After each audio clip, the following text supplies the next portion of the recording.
Presentamos Geopolítica en RCR.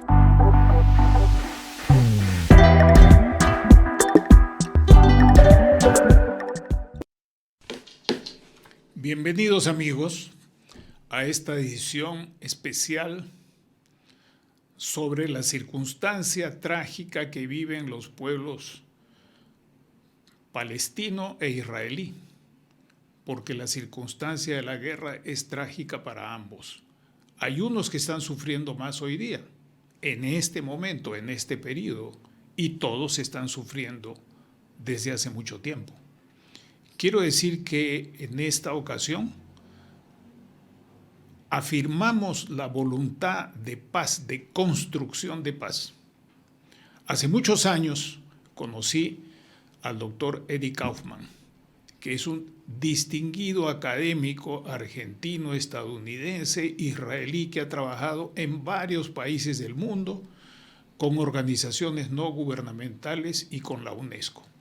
Y precisamente quiero citar una frase de la Constitución de la UNESCO, del preámbulo, que dice lo siguiente: así como las guerras nacen en la mente de los hombres, vale decir de los seres humanos, hombre en genérico, así también deben construirse en la mente de los seres humanos los baluartes de la paz.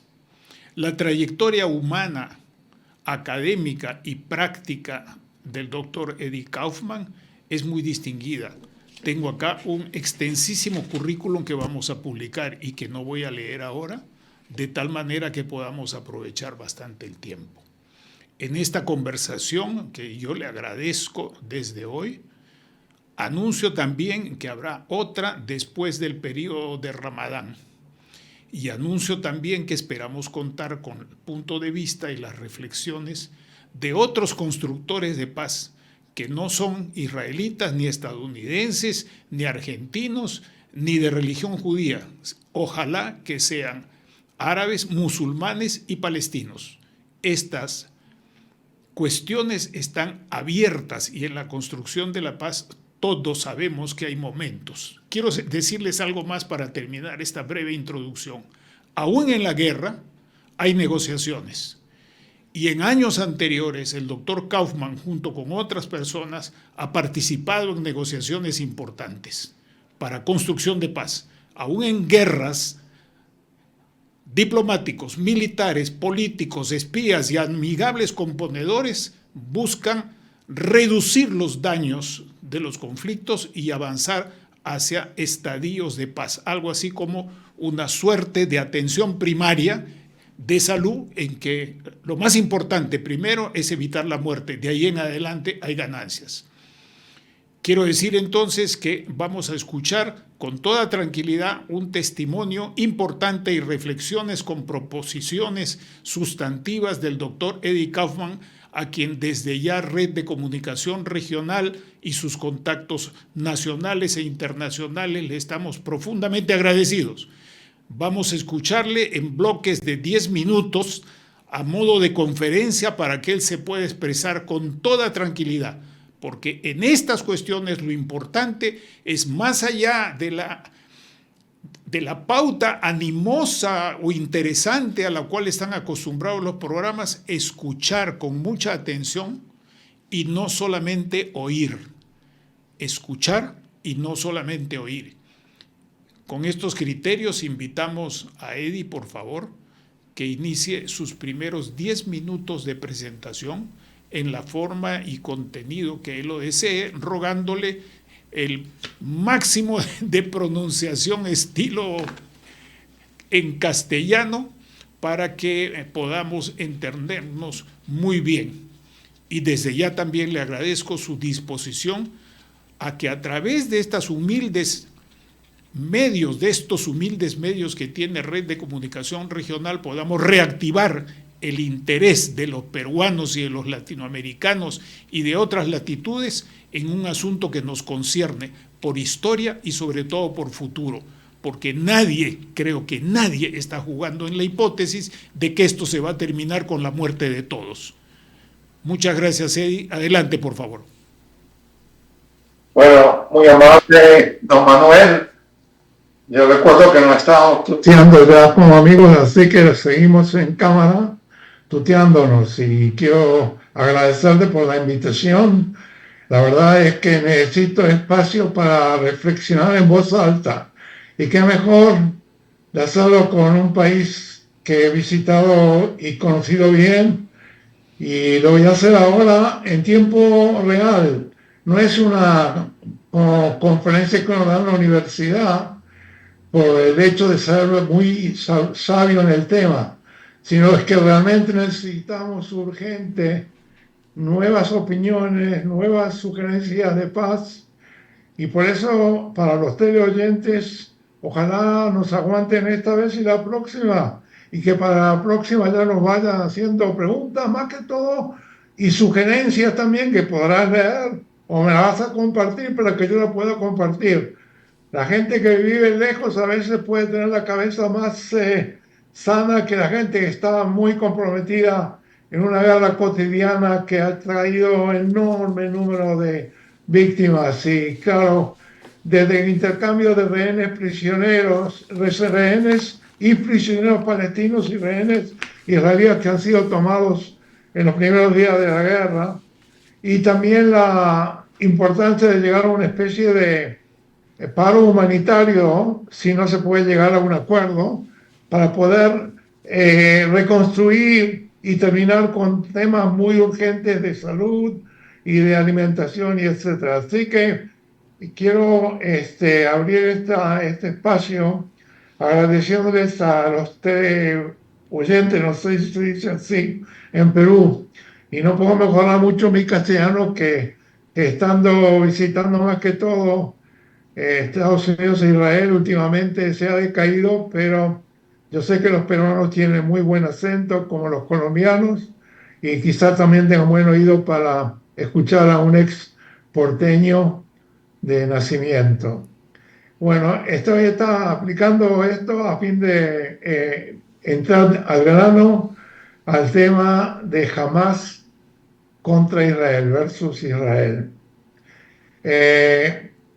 Antes de entrar a buscar una metodología que en tan poco tiempo pueda usar, un curso universitario del tema podría tomar por lo menos de 40 a 60 horas, y nosotros tenemos que en 2 sesiones, espero también la sesión de post-Ramadán, poder no solo explicar, sino también comprender en el sentido profundo de la palabra, y sí ayudar con ideas, dicen, fuera del casillero. Bueno, ustedes están lejos del casillero, pero han pasado, si no me equivoco, con Ecuador 3 guerras en el siglo pasado, y por lo tanto no es que la guerra ha sido ajena, pero esta es muy, muy seria, sobre todo cuando se trata de tantas víctimas civiles que incluyen niños, mujeres, ancianos, no combatientes en más número que aquellos con uniforme, o que el Hamas no usa un uniforme quizá para confundir al enemigo de quién es Hamas o no, pero como no es un ejército formal, eso no estaba preparado, y lo apago, perdón.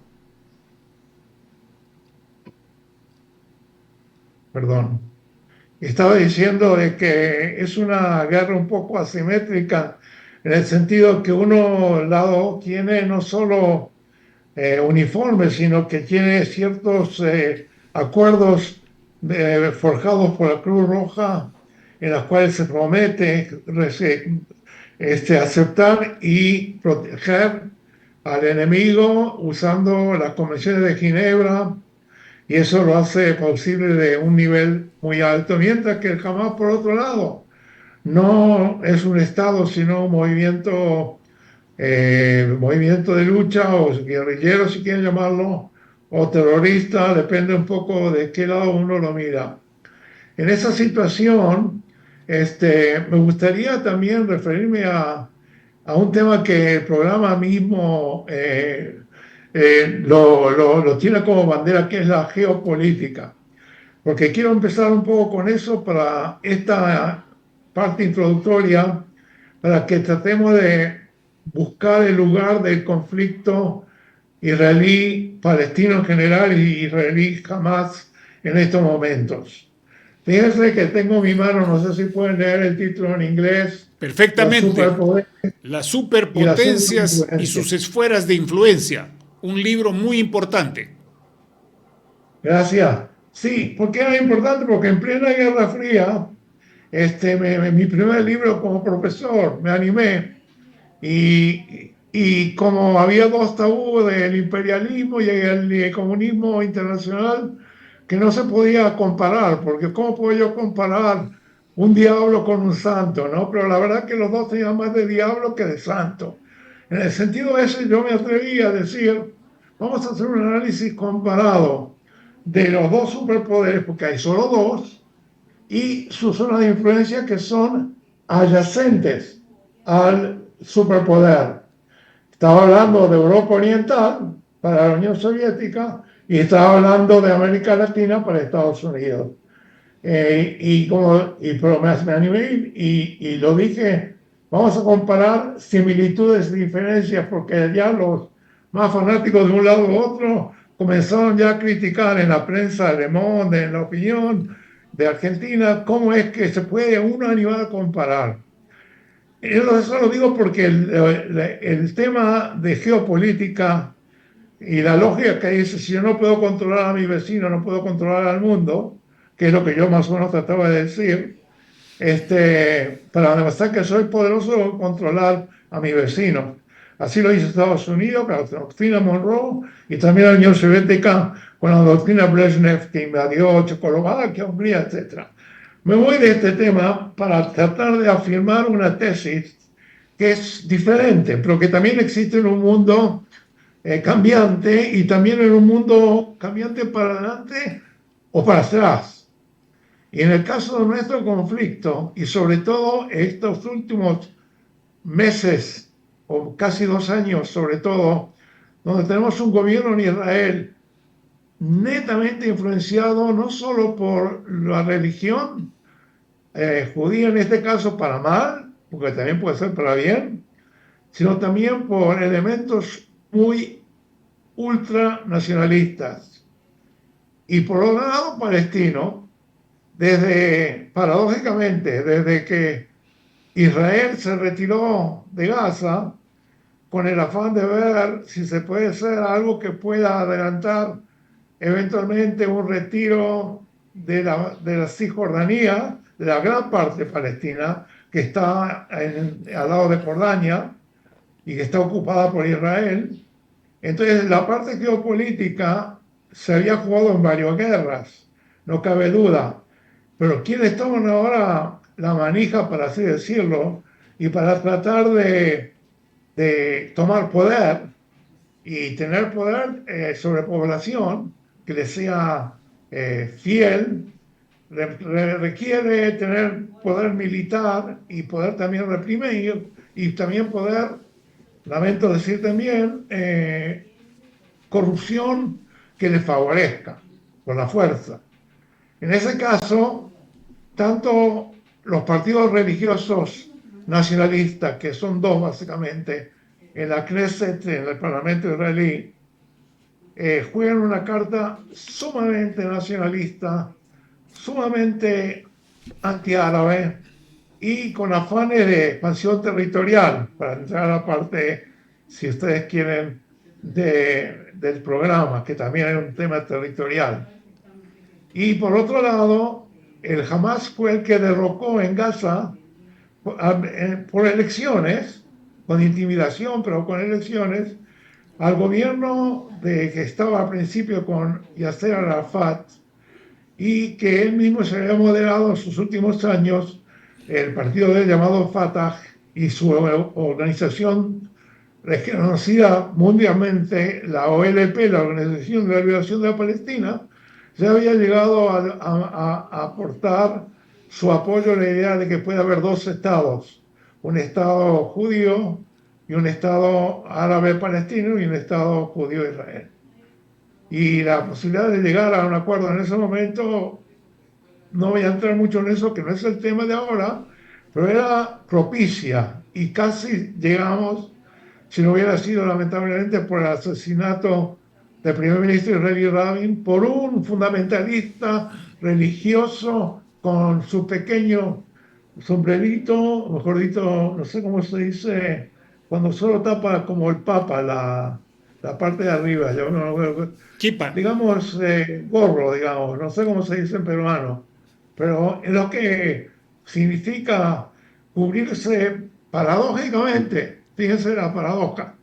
Hay algunos judíos, sobre todo en Jerusalén, que vienen en un barrio, lo que llamamos ultra ortodoxo, y se lo puede conocer porque tienen un sombrero enorme, negro generalmente, que les cubre también las solapas. Mientras que el ultranacionalista, que es guerrero en la medida de que tenga que conquistar territorios en forma, en forma permanente y vivir allá, instalarse como colonos, tiene una muy pequeña gorro o sombrero, y la paradoja dice, cuanto más chiquito el sombrero, más ultranacionalista eres.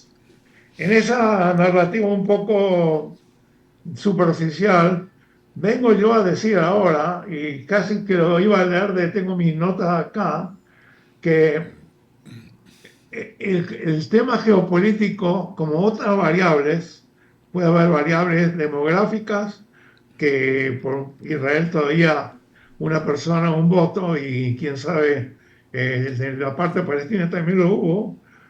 Cuestión de la población demográfica influye, la económica influye, pero no cabe duda que el tema geopolítico generó una guerra, la guerra de los 6 días en el 67, que permitió a Israel expandir su territorio casi 2 veces más.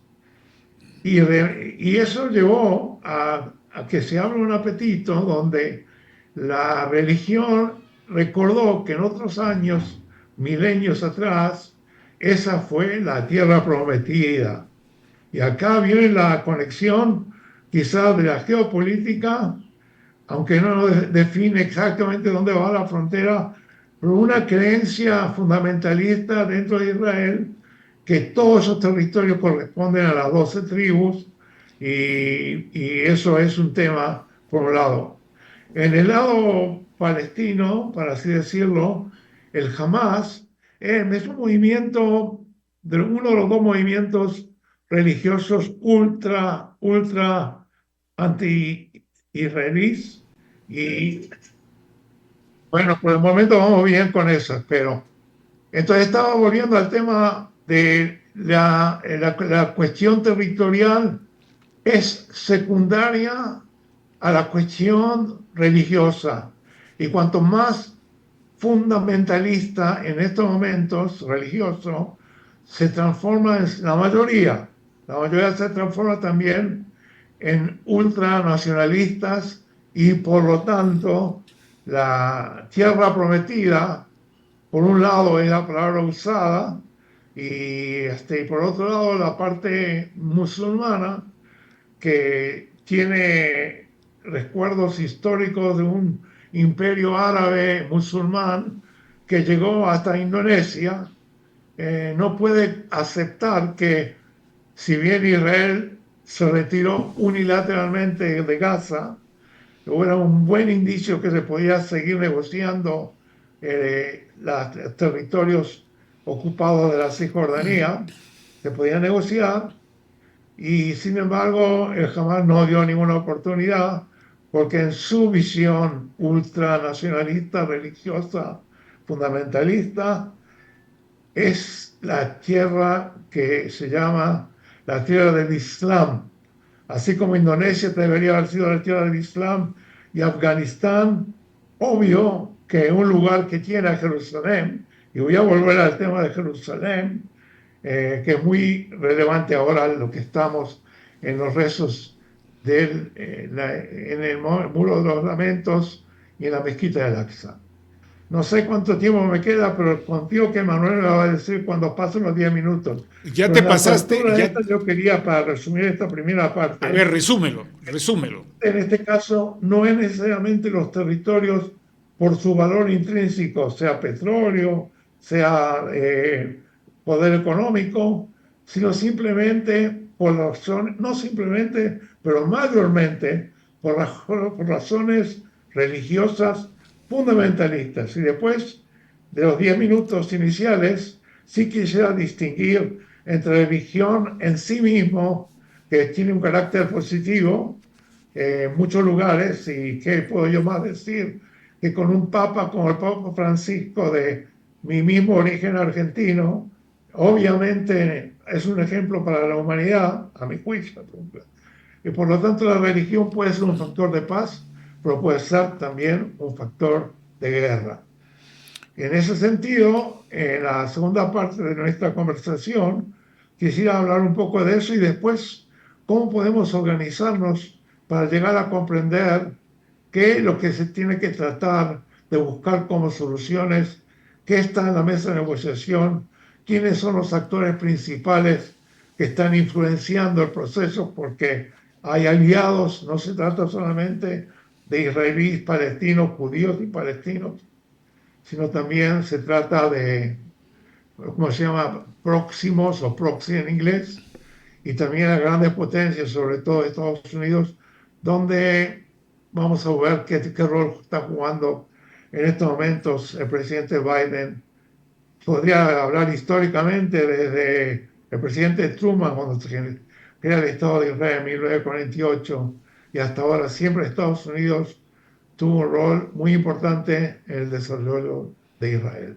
Perfecto. Déjame hacer un pequeño comentario nada más, un par de telegramas para insistir en algunas cosas. Primero, hay un principio muy viejo del sentido común de distintas civilizaciones y de distintos estudios. Todo Estado y todo poder tiene un área de influencia, global, grande o mediana, pero lo tiene. Eso es un principio. Y siempre hay choques, conflictos entre áreas de interés que se intersectan. Punto uno. Y entonces, eso es inevitable. Y eso hace que este conflicto, en lo que unos llaman Medio Oriente y otros Oriente Próximo, no vamos a entrar a la discusión de las interpretaciones de esas denominaciones, eso hace, digo, que este sea un asunto de muy difícil solución, y por eso siempre habrá momento de construcción de paz y no solamente de acuerdos puntuales, que son importantes sin duda y que hay que buscarlos. Punto uno. Punto dos. Cuando entran las cuestiones de tipo religioso, fundamentalistas, mesiánicas o de otro tipo, se producen decisiones que son inapelables. Y les voy a dar un ejemplo que a algunos puede no gustar, pero es un ejemplo histórico. Los reyes católicos expulsan tanto a los musulmanes como a los judíos en 1492.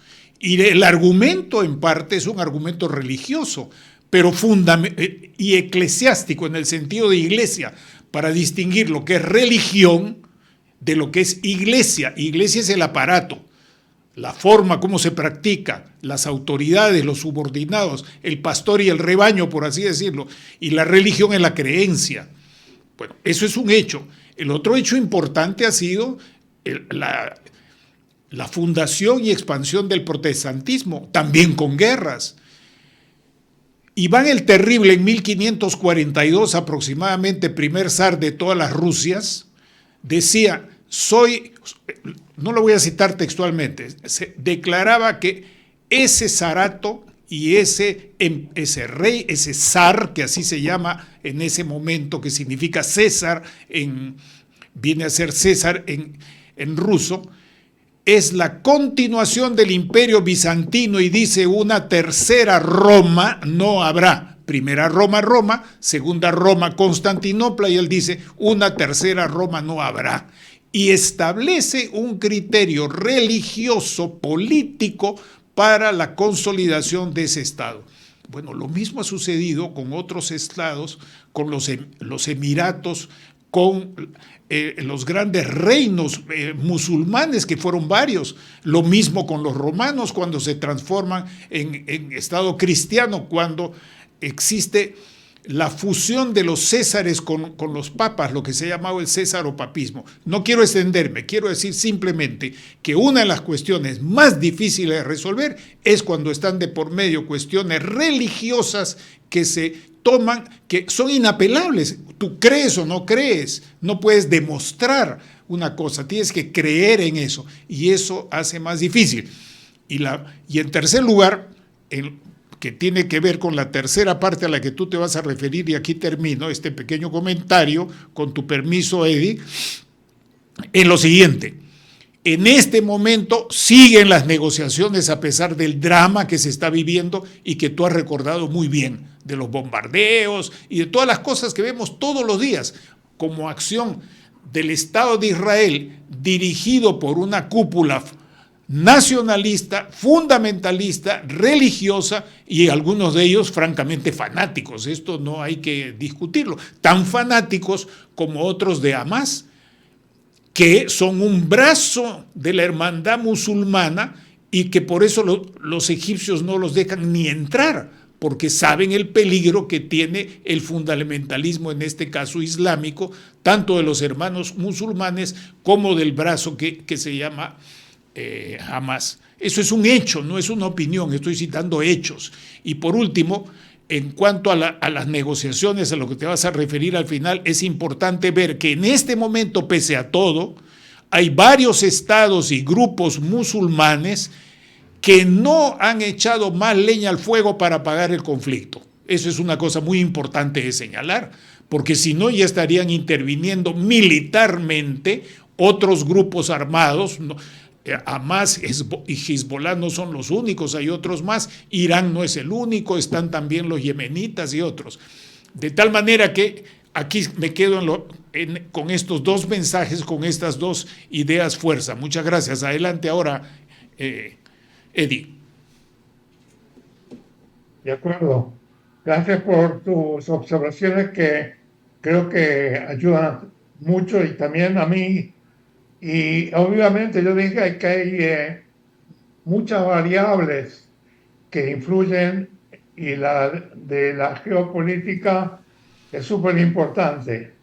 Pero fíjate que quería comentar con respecto a la calidad del territorio y no necesariamente la cantidad del territorio.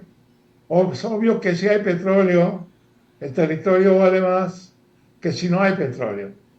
Eso no cabe duda, pero lo que yo quise enfatizar es que la religión, en cierta manera, no es tangible. Así por sí misma no es tangible.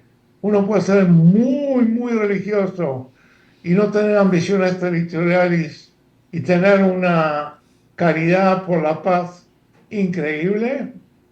Y otro puede ser religioso y pensar no solo en tierra, también en agua. En el Medio Oriente no hay mucha agua. ¿Cómo se mide la geopolítica?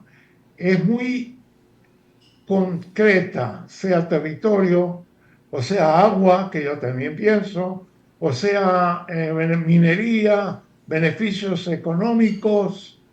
Todo eso es tangible. Y dinero, obvio, y dinero, que también es tangible. Pero estamos hablando de algo que es espiritual, es privado en cierta medida, y la misma idea de creer en Dios o no es un factor vital. Y claro que Dios no es tangible. Y la pregunta que uno se puede hacer en el Medio Oriente, porque por allá, por algún lado había notado, pero estoy leyendo el libreto un poco, el tema del tamaño del país. Fíjense el Vaticano, el poder que tiene y qué pequeño es en Roma el Vaticano. Y también, en cierta medida, yo que soy nieto de un rabino, la manera de ser religioso puede tener diversas opciones. Es cierto que ha habido gente que estaba dispuesta a morir, no solo por patriotismo nacionalista, también eso, pero también en nombre de Dios. Seguro los cruzados y todo eso. La ambición territorial fue secundaria a la idea de estar en Jerusalén y poder controlar a Jerusalén, porque Jesús en su vida, larga parte de su vida vivió allá y murió allá y va a renacer allá. Ahora, la religión en sí misma tampoco es tangible, muchas cosas son discutibles.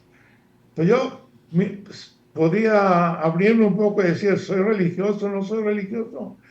Yo, como buen académico o científico, tengo dudas. Lo que yo no puedo explicar, lo dudo. Es muy difícil decir que algo no tangible existe, o es difícil, pero al mismo tiempo la contradicción es que la religión te permite también en momentos de debilidad, por si acaso, yo me digo a mí mismo, hacer una plegaria, ¿no? Lo poco que uno sabe en un momento de terrible peligro, como a mí me ocurrió como artillero en la guerra del Kippur, del Día del Perdón, hace 50 años atrás, a 35 kilómetros de Damasco, en Siria.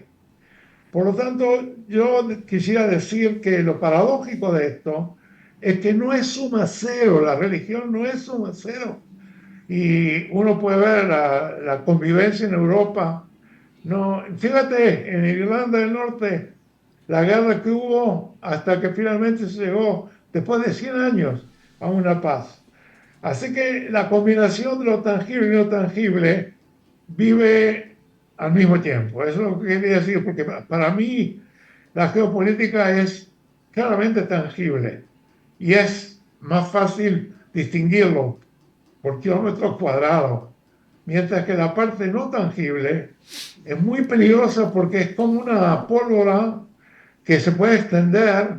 Me acuerdo de que en Dinamarca hubo una publicación con caricaturas de los profetas y están sentados en rueda y uno de ellos es Mahoma. Y nosotros también en la religión judía, que tiene mucho que ver, las religiones abrahámicas, judías, el cristianismo hereda el Viejo Testamento y también el Corán hereda al Viejo Testamento. Pero de repente la cuestión de enfocar un tema los hace enemigos por razones que pueden ser también económicas, geopolíticas, etcétera, etcétera. De que si la religión misma genera más enemigos que amigos, también hay cierta razón en eso. Porque uno se fija en los textos. Yo hice un juego cuando estaba en la Universidad de Maryland que se llama para estudiantes de origen musulmán, judío y cristiano en la Universidad de Maryland, y llegó a MIT y a otras universidades en Boston, donde se llamaba The Biblical Trilateral Game, cristianismo, judaísmo y islamismo.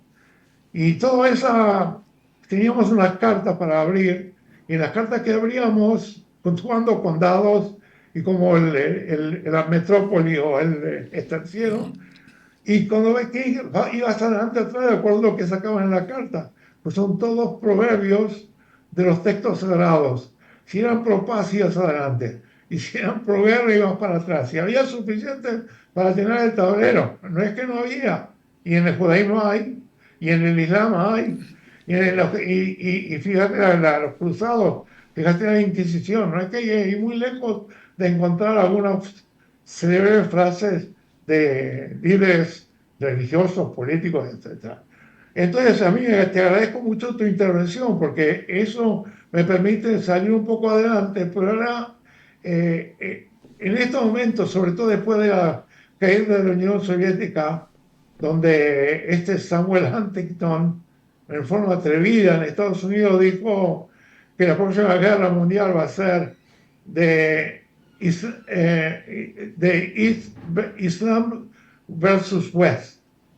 Eso realmente no es correcto, pero sí él había dado una profecía de que iba a haber una la ideología de comunismo-capitalismo en algunos lugares iba a ser reemplazada por la cuestión un gobierno secular o un gobierno religioso.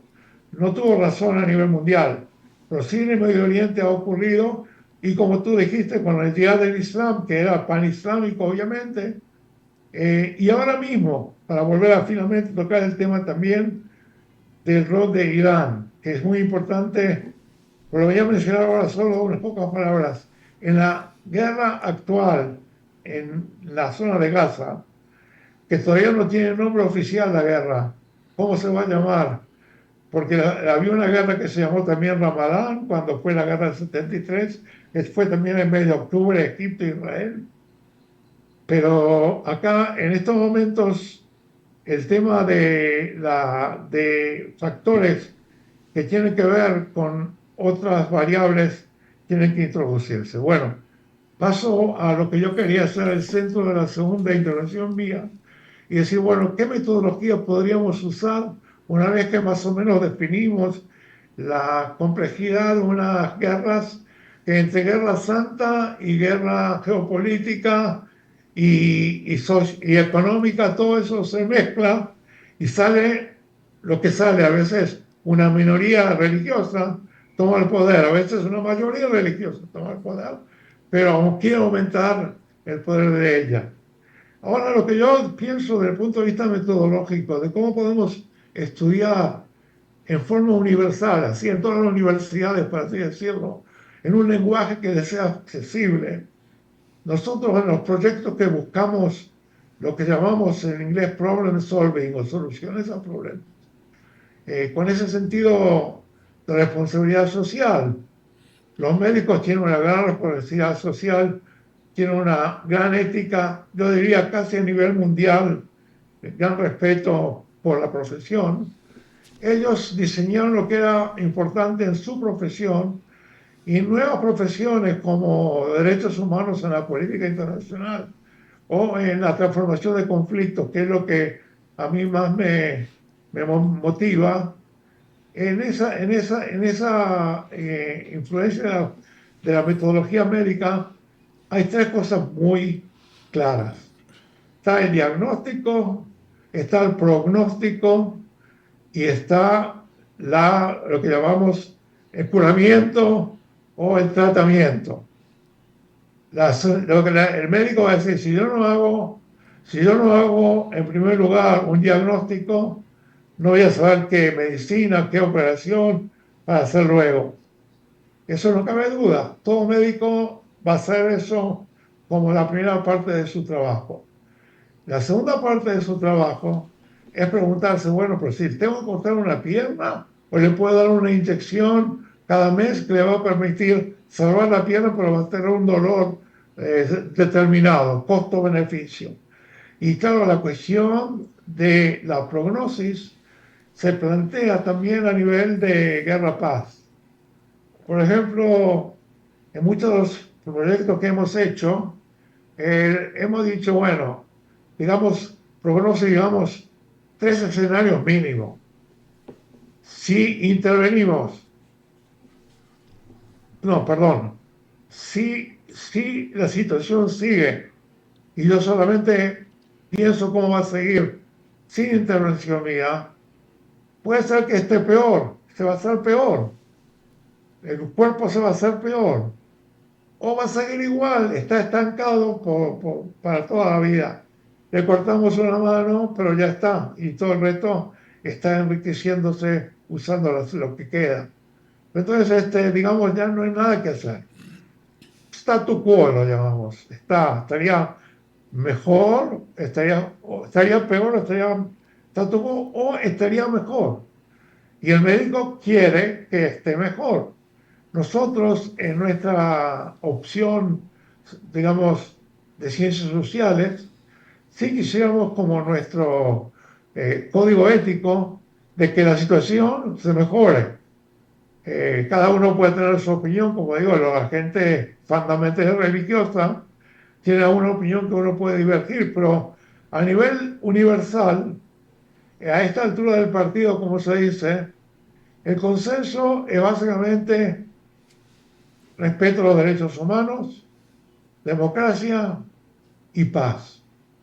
Eso lo puedes ver en la Declaración Universal de los Derechos Humanos, casi digo del hombre, como fue la inicial, por la señora Roosevelt, que fue la presidenta de la Comisión de Derechos Humanos después, cuando se formó las Naciones Unidas, dijo, ¿por qué derecho del hombre?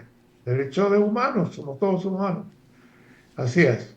Entonces los derechos humanos son universales y para hacerlos más poderosos, después vienen dos convenciones, una se llama derechos civiles y políticos y la otra se llama derechos sociales, económicos y culturales. Tema que me apasiona y que sería muy importante consensuarse a nivel de la dirigencia política, que no habla de esto. Lamentablemente no habla de esto acá. No hablo del gobierno actual de Netanyahu, que sin duda la idea de derechos iguales no se pronuncia quizá cuando están obligados en algún lugar del mundo, pero no. Acá el pueblo judío tiene derechos hereditarios y no se puede sacar derechos hereditarios, etcétera, etcétera. Y por la parte de Hamas, fíjense, la guerra santa que ellos le llaman jihad, no hay lugar. Los judíos pueden vivir como una minoría protegida. Por eso la medicina que yo pienso puede ayudar es una lucha consensuada por derechos humanos establecidos como regla de juego por la humanidad hoy. Y eso es un lado.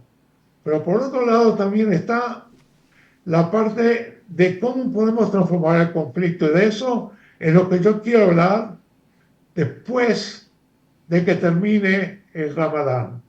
Con permiso, quiero volver ahora a lo que se llama la etapa, no sé si hay tiempo, porque no tengo, el reloj mío me está castigando, ¿no? Por no Redondéalo. Ahora. Entonces, redondea en menos si estamos tiempo. llegando a 10 minutos, mejor me paro, pero si no, quisiera comenzar a hablar de la parte de los diagnósticos y lo que está pasando, lo que llevó a esta guerra que estamos viviendo ahora tan horrible. 10 minutos y me dejas 30 segundos para despedirme. Ok, bueno, déjame entonces seguir un poco.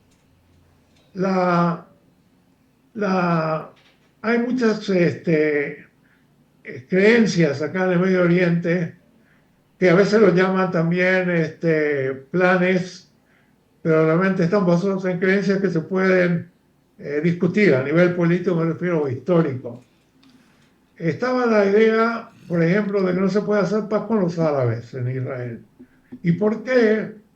Porque desde el principio de la formación del Estado de Israel, vamos a decir, hubo motines contra los inmigrantes judíos que comenzaron a volver en a fines del siglo XX, sí, comenzaron a volver a la tierra de Israel, así se llamaba en su momento. Y entonces una rebelión de los nativos que comenzó un poco en el año 1919, otra en el 29, otra en 1936. Miren la guerra de la independencia o los palestinos. Mi colega con quien yo di clase hace 21 años es un profesor palestino y hemos dado clases en la Universidad de Maryland todos los años. Fíjense, hasta aun cuando se hizo embajador en Londres de la Autoridad Palestina, venía especialmente para dar clase con un judío israelí, porque ambos tenemos ya todo solucionado y podríamos simplemente ir a los problemas fundamentales como Jerusalén, como ciudad, el tema de seguridad, el tema agua, el tema fronteras, obvio, cómo se limita la frontera de cada país, Israel y Palestina, y el tema también de los asentamientos. Bien, podríamos haberlo solucionado, pero no estamos en función de gobierno, sino simplemente humildes profesores universitarios y mi amigo y colega ahora está de embajador, estuvo 11 años en Londres de embajador palestino y ahora está en el país más feliz del mundo, Dinamarca, se dice. De todas formas, lo que yo quería volver un poco atrás y decir que los temas que pueden llevar a la paz son muy discutidos dentro de cada sociedad y partidos políticos de distinta envergadura. La idea de que no hay solución a esos problemas, académicos como nosotros no aceptamos, porque así como dijo un muy rabino, muy apreciado, es el hombre que construye y destruye, y no es Dios, es el hombre, quizá usando para mal la palabra de Dios, pero no, el Medio Oriente que ha sufrido tanto. Tengo un colega egipcio que me dijo, fíjate que en el Medio Oriente, hace unos años me dijo, hay 9% de la población mundial y 19% de las guerras en el siglo XX. De 9 a 19, más del doble. América Latina, gracias a Dios, ha salido de eso casi guerra entre estados.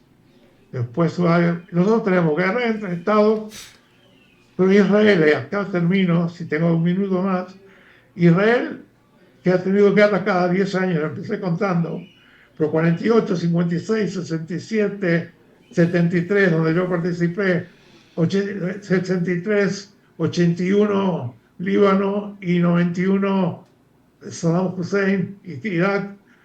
Cada década, por lo menos, no sé por qué, décadas como los 10 mandamientos, pero para mal. De todas formas, hubo guerras cada 10 años, pero también hay una paz duradera con Egipto, el país más fuerte del Medio Oriente, y con Jordania, con quien tenemos la frontera más larga. Y a pesar de que estamos en estado de guerra ahora, tanto Egipto como Jordania son parte de la solución.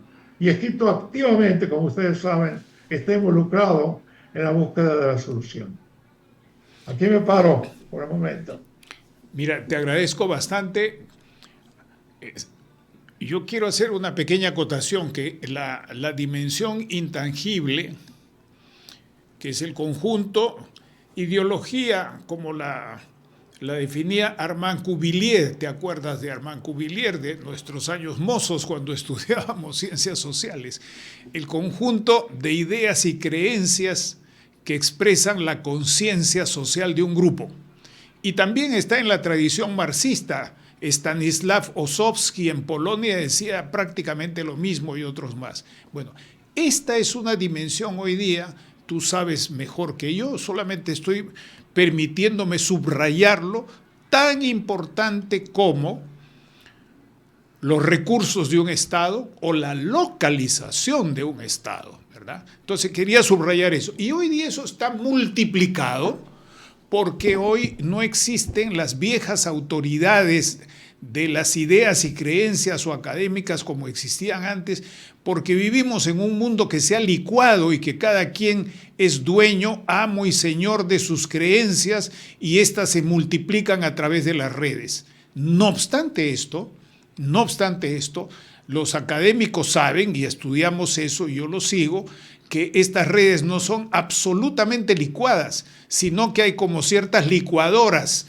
que utilizan parte de esas corrientes a escala global y de esas ideas y creencias para desarrollar sus intereses. Yo quería hacer este comentario porque eso hace más difícil que en el siglo XX o antaño en poder llegar a acuerdos. Pero lo que quiero subrayar más allá de este comentario de manera sustantiva es lo que tú has dicho.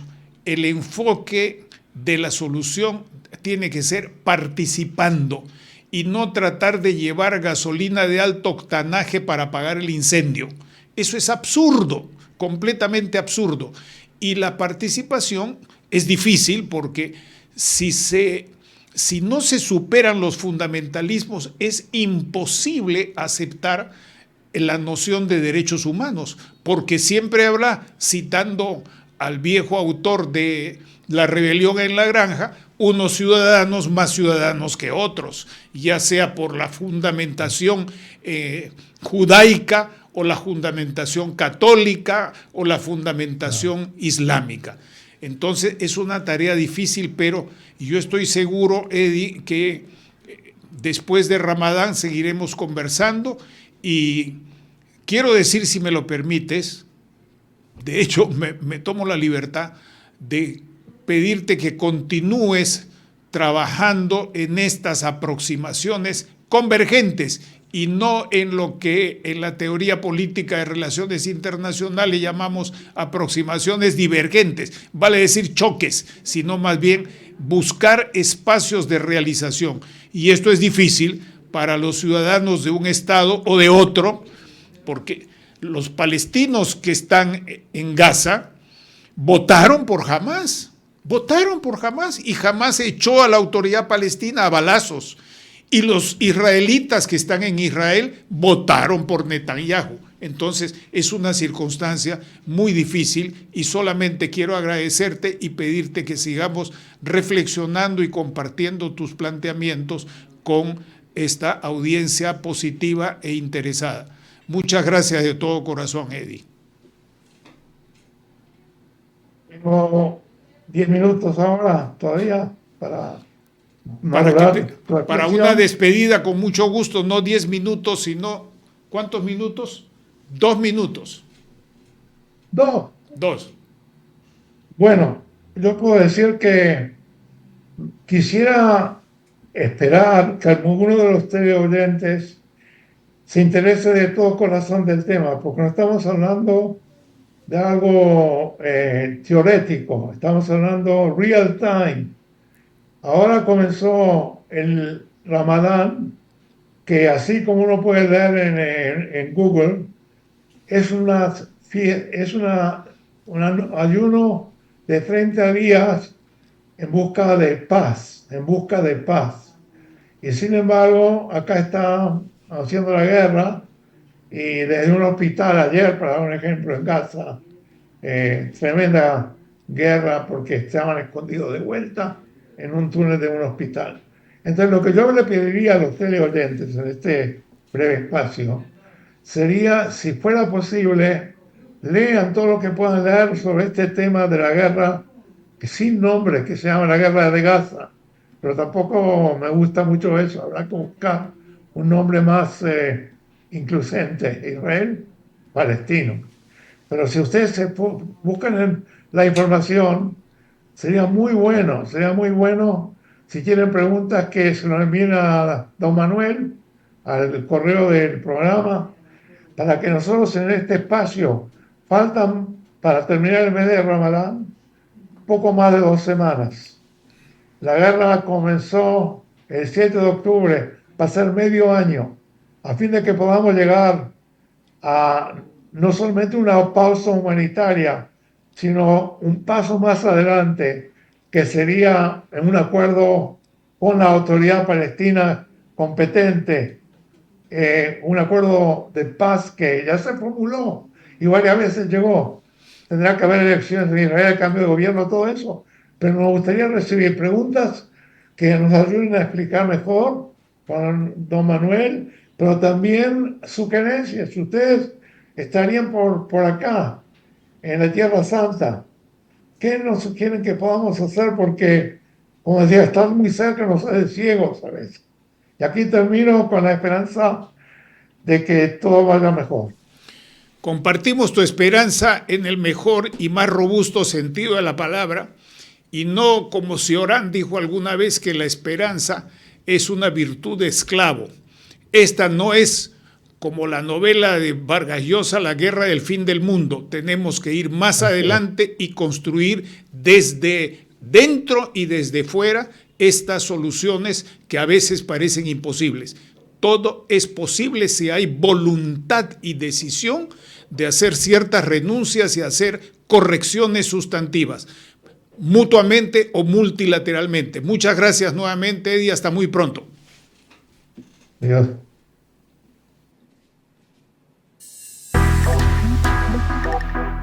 Hemos presentado Geopolítica en RCR.